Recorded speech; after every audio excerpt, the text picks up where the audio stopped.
Well, there's denial at first, and then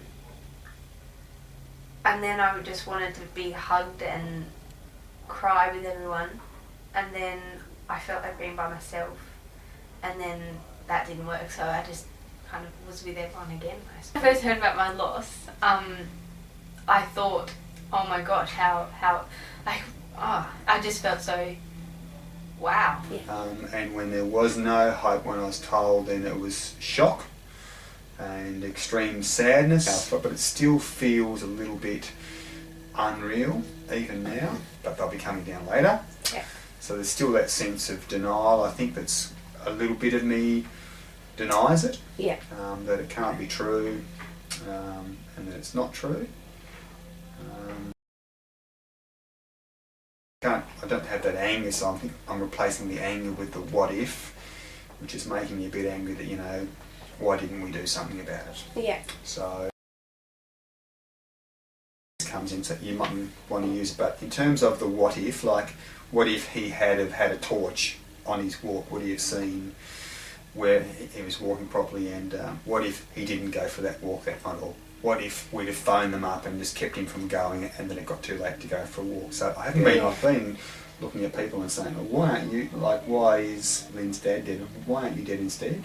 Yeah. And I've been saying, oh, look, you know, you're just wasting your life, you know, why have you got this life that you're just wasting when I could have someone alive again who used that life really well. So I've been a bit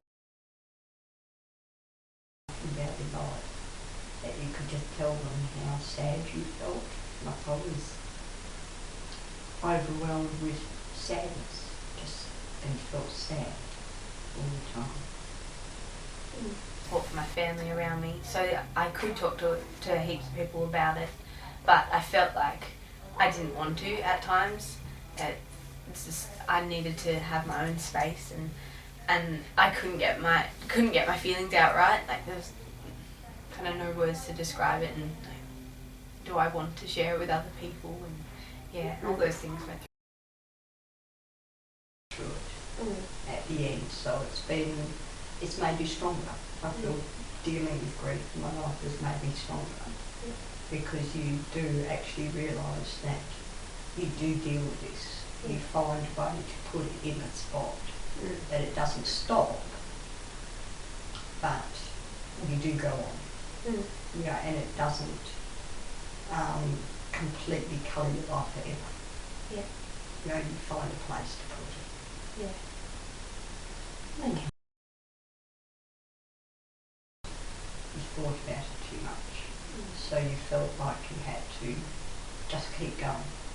You know, just keep going, don't think about it, just keep going, just keep going. To avoid it. Yes, yeah, to, you know, just, because if you didn't, you felt you'd get overwhelmed by it. And I don't know if that's just because I wanted to be busy, or whether I felt that I knew that being busy would help. And it does help if you can be constantly busy. Yeah. Yeah, it does. Doesn't mean it takes your mind off it, but it distracts you enough to not be overwhelmed by it. Yeah. Yes.